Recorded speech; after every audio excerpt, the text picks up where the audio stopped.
L'éternel enfant dans le miroir de Jung voit, calme, légèrement grave, caméra lente sur des visages féminins, souriants, puis figés, incertains.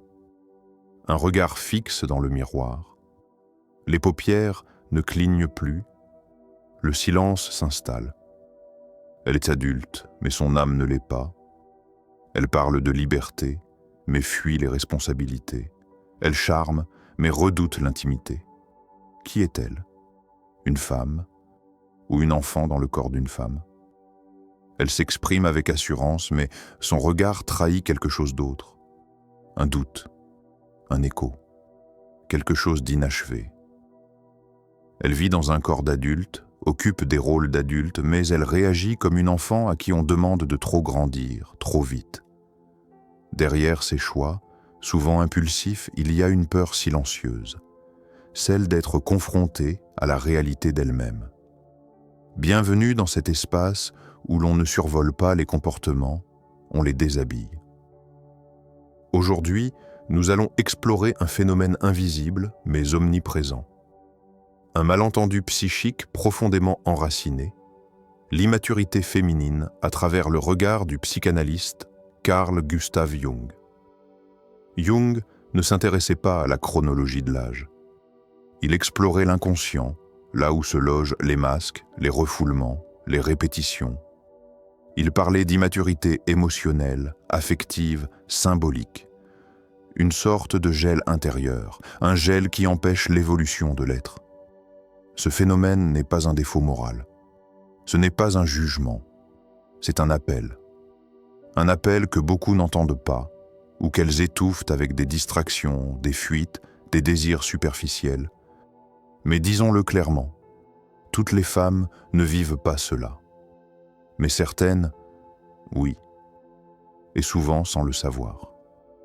Elles vivent selon l'archétype de la fille, celui de la femme encore dominée par les attentes extérieures, par la peur du rejet, par le besoin de plaire avant de penser, de séduire avant de se construire. Et cela amène une question dérangeante, mais essentielle. Pourquoi certaines femmes restent-elles figées dans cette posture adolescente, même à 30, 40 ou 50 ans? Quels traumatismes ont-elles figé à l'intérieur d'elles? Quels moments de l'histoire personnelle ont-elles décidé de ne jamais dépasser? Ce à quoi tu résistes persiste. Plus on refuse de regarder cette partie de soi, plus elle prend de la place. Elle se manifeste dans les relations, dans les choix de vie, dans les ruptures soudaines, dans les attentes irréalistes, et souvent dans la solitude intérieure. Ce que Jung nous invite à faire, ce n'est pas de juger ces femmes, c'est de les comprendre. De comprendre les mécanismes inconscients qui les maintiennent dans cette posture. De voir sous le masque une peur d'exister pleinement, une peur d'échouer, une peur d'être abandonnée si elle cessait d'être cette jolie petite fille. Préparez-vous. Ce voyage ne jugera pas. Il révélera. La femme enfant, miroir d'un ego figé, l'immaturité émotionnelle féminine dans la pensée jungienne n'est pas un simple comportement de surface. C'est l'expression silencieuse d'un moi non intégré, d'une identité en attente, suspendue entre le passé et le devenir. C'est une construction psychique figée dans une phase de vie qu'elle aurait dû dépasser, mais qu'elle répète, inlassablement, comme une pièce qu'on refuse de quitter. Carl Jung parlait de ce processus fondamental qu'il appelait l'individuation. Une transformation intérieure profonde où l'individu cesse d'être l'écho des attentes parentales, des normes sociales ou des rôles préfabriqués, pour devenir soi. Mais voilà le problème. L'individuation implique une mort symbolique, la mort d'un confort, d'un masque, d'un faux « je ». Or, beaucoup ne sont pas prêtes à cette mue, alors elles s'accrochent, à la séduction plutôt qu'à l'engagement, à l'admiration plutôt qu'à la responsabilité. Elles collectionnent les regards, mais fuient la confrontation intime. Et parfois, elles disent « Je ne sais pas ce que je veux », mais ce n'est pas un caprice, c'est un cri, un appel non formulé. Elles ne savent pas ce qu'elles veulent, parce qu'on ne leur a jamais appris à vouloir en dehors du regard des autres. La névrose est toujours un substitut de la souffrance légitime. Et cette souffrance, justement, est souvent ancienne. Invisible, mais profondément enracinée. C'est la blessure d'abandon, celle d'un parent absent ou émotionnellement inaccessible. C'est la carence affective, l'amour donné sous condition ou jamais donné du tout. C'est cette petite fille qui chaque jour criait intérieurement « Est-ce que tu me vois ? Est-ce que je compte ?» Mais personne n'a répondu. Alors elle a appris à exister autrement, en étant parfaite, charmante, brillante, tout sauf vulnérable. Et aujourd'hui, cette petite fille vit encore à l'intérieur d'elle. Elle gouverne ses relations, ses désirs, ses fuites. Elle l'empêche de s'ancrer, de dire non, de poser des limites. L'immaturité féminine n'est donc pas une faiblesse morale. C'est une architecture défensive, un système de survie psychique. Mais à force de survivre, on oublie comment vivre. Et plus encore, on oublie qui on est. Alors regardez autour de vous, dans vos relations, dans vos choix, dans votre manière d'aimer ou de vous faire aimer.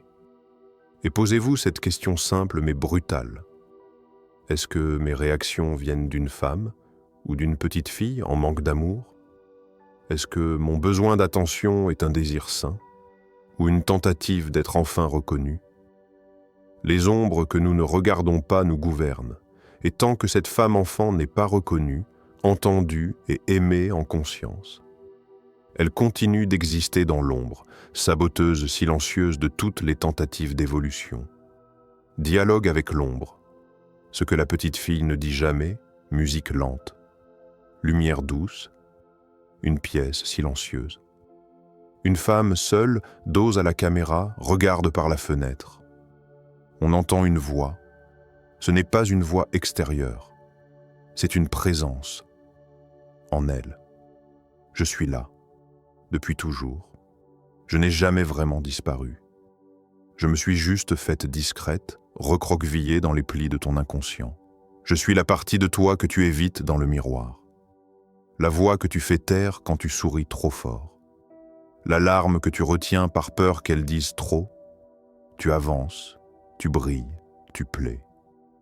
Mais moi, je suis resté. À l'endroit précis où tu as cessé de croire que tu méritais de grandir. Là où on t'a dit que ton rôle, c'était de plaire, d'attendre, de ne pas déranger. Tu portes des vêtements d'adulte, tu tiens des discours d'adulte. Mais ton cœur, lui, bat encore avec les peurs d'une enfant. Tu veux qu'on t'aime sans condition. Mais tu ne sais pas aimer sans demander la permission. Tu séduis par réflexe. Tu fuis dès qu'on insiste. Tu confonds l'amour avec l'attention, la sécurité avec le contrôle, et tu fais de l'indécision une identité. Grandir, ce n'est pas devenir quelqu'un d'autre, c'est enfin devenir soi. Mais ça, tu ne veux pas l'entendre, parce que grandir signifie affronter, et affronter, c'est reconnaître que certaines douleurs ne sont pas les fautes des autres, mais des retards dans ta propre histoire. Tu dis que tu es fatigué, mais ce n'est pas ton corps, c'est ton âme, exténuée de jouer un rôle qui ne t'appartient plus, de garder ce masque souriant alors que dedans tu étouffes. Moi, je ne veux plus être caché, je ne veux plus être ton excuse, je suis ton enfance, mais je ne suis pas ton destin. Le confort est le cercueil de l'évolution. Tu dis que tu veux évoluer, mais es-tu prête à laisser mourir la version de toi qui se croit fragile? Es-tu prête à aimer sans manipuler, à choisir sans supplier, à rester sans t'effacer? À quel moment as-tu décidé que tu ne changerais jamais? Que c'était aux autres de te comprendre, de te réparer, de t'endurer? Regarde-moi. Pas avec peur, pas avec honte, avec tendresse. Je suis resté là, figé dans le passé, parce que tu m'y as laissé. Mais je suis prête à grandir, si tu me tiens la main. Je suis toi. Je suis la version de toi qui attendait encore qu'on la voie. Mais maintenant, je n'ai plus envie d'attendre. J'ai envie d'exister. L'immaturité programmée, quand la société valorise l'éternelle adolescente. Regarde autour de toi. Regarde bien. Regarde les femmes qu'on célèbre. Regarde les corps qu'on copie, les sourires qu'on reproduit, les postures qu'on imite. toutes ont un point commun. Elles ne grandissent jamais. Elles flirtent avec le monde comme des adolescentes en quête d'attention. Elles maîtrisent l'art du paraître, mais redoutent le silence. Elles brillent dans la lumière, mais s'éteignent dans l'ombre. Et surtout, elles plaisent. Elles plaisent toujours, à tout le monde, tout le temps. L'industrie de l'image ne vend pas des femmes. Elle vend l'idée de ne jamais devenir adulte. Aujourd'hui, l'immaturité est devenue un produit, une stratégie de marché. On ne vend plus des idées, on vend des émotions superficielles, des envies temporaires, des reflets creux. L'insouciance est cool, la superficialité est sexy, l'irresponsabilité est rebrandée en liberté. On ne te demande plus d'être complexe, profonde, nuancée. On te demande d'être visible, aimée, imitable. Et pour cela, mieux vaut être légère, fun, un peu perdue, mais jolie. Pourquoi développer une pensée critique quand des coachs lifestyle te disent comment penser en 15 secondes? Pourquoi construire ton identité quand tu peux t'acheter un look qui fait le travail à ta place? Pourquoi chercher un amour réel quand tu peux accumuler des cœurs numériques? On préfère une femme docile dans sa vanité qu'une femme libre dans sa vérité. Et la société applaudit. Elle applaudit la femme qui charme sans s'engager, qui dépense sans réfléchir, qui exige sans jamais se remettre en question. Elle la récompense, abonnés, partenariats, éloges, attention, mais elle oublie la femme authentique, la femme stable, la femme mûre, posée, ancrée, celle qui a traversé des tempêtes et ne se maquille plus pour cacher ses failles, mais pour célébrer sa résilience. Cette femme dérange. Elle est trop sérieuse, trop exigeante, pas assez bankable, et surtout, elle ne vend rien. Alors que devient la femme enfant dans ce monde qui l'encourage à rester suspendue dans l'adolescence éternelle? Elle devient prisonnière. Prisonnière d'un rôle qui n'est plus un jeu, mais une injonction silencieuse. Elle devient dépendante des likes, des validations, des distractions. Et toi? Oui, toi qui regardes cette vidéo, as-tu déjà remis en question ce que tu trouvais féminin? Est-ce vraiment toi, ou juste un déguisement bien marqueté? Pose ton téléphone. Éteins l'écran, regarde-toi, vraiment. Es-tu cette femme qu'ils t'ont demandé d'être? Ou celle que tu n'as pas encore osé devenir? Archétype en tension. Quand la femme refuse de quitter la file lumière douce, brume en mouvement, musique envoûtante. Une silhouette féminine avance lentement et à chaque pas, elle se transforme, d'enfant à guerrière, de mère à sage. L'écran ne dit rien, mais l'âme ressent tout. Selon Carl Jung, chaque femme est traversée par des forces archétypales, des figures universelles inscrites dans l'inconscient collectif. Ces figures ne sont pas des personnages fictifs. Ce sont des voix silencieuses, des énergies intérieures qui façonnent la manière d'aimer, de choisir, de vivre. Elles apparaissent, puis disparaissent, selon les épreuves, les blessures ou les refus de transformation. La première à émerger, souvent très tôt, est la fille. Celle qui découvre, qui charme, qui rêve. Elle est l'innocente, l'espiègle, la spontanée. Mais quand elle prend toute la place, quand elle refuse de laisser l'espace aux autres voix, elle devient la dépendante. Celle qui attend qu'on la définisse, qu'on la choisisse, qu'on la sauve. Et là, la femme cesse d'évoluer. Elle stagne dans une forme d'adolescence douce mais destructrice. Elle joue avec le monde mais ne le construit pas. Elle attend, comme si la vie allait se faire pour elle, au lieu de la faire par elle. Tant qu'une femme reste dans l'archétype de la fille, elle attend d'être choisie au lieu de se choisir. Mais les autres figures n'ont pas disparu. Elles patientent. Elles toquent à l'intérieur, discrètement, parfois douloureusement. Il y a l'Amazone, celle qui agit, qui s'impose, qui trace sa route. Mais à trop vivre dans le combat, elle oublie la tendresse. Il y a la mère, figure de la transmission, de l'accueil, de la création, pas seulement d'enfants, mais d'idées, de projets, de sens. Mais on la fuit, parce qu'elle incarne la maturité, et que dans un monde qui valorise la jeunesse éternelle, vieillir devient une menace. Et puis, il y a la sage, la femme accomplie, celle qui a traversé la vie, qui a embrassé ses parts sombres et lumineuses, celle qu'on écoute, mais qu'on écoute tard. Une femme complète est celle qui embrasse tous ses visages, la légèreté de la fille, la force de l'Amazone, la générosité de la mère et la profondeur de la sage. Mais dans notre époque, on encourage la fille. On valorise la séduction, pas la sagesse. On fait de la fragilité un atout marketing. On donne des likes à la légèreté, mais pas à la profondeur. Alors beaucoup de femmes restent bloquées à cette première étape.